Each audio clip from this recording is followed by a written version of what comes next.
Alright, so welcome po sa ating panibagong vlog mga kahambol.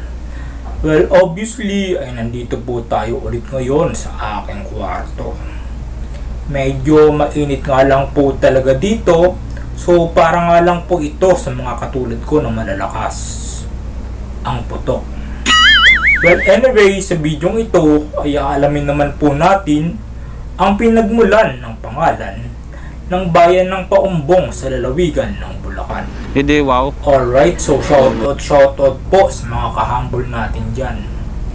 Well, anyway, kung bagong viewer ka pa lang po sa channel na ito, ay wag mo pong kalimutan na mag-subscribe. At isama mo na din po pati yung bell icon.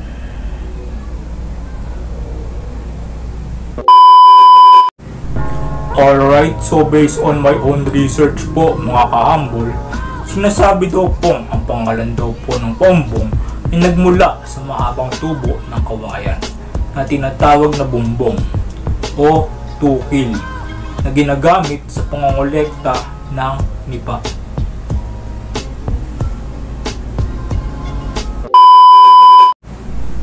Alright, so karagdagang kaalaman lang po mga kahambol, alam niyo na po ba na ang bayan daw po ng Paumbong sa Bulacan ay ang tinaguriang vinegar capital of the Philippines?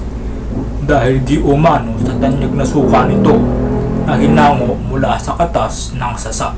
Hindi totoo yan. Alright, well I hope Bola lang you yan. have been learned something in this topic po mga kahambol. At kung nagustuhan nyo nga po ang video ito, ay paklik na lang po ako ng like button sa ibaba. And please comment down below your reaction and opinion in this topic. And please don't forget to subscribe. Thank you.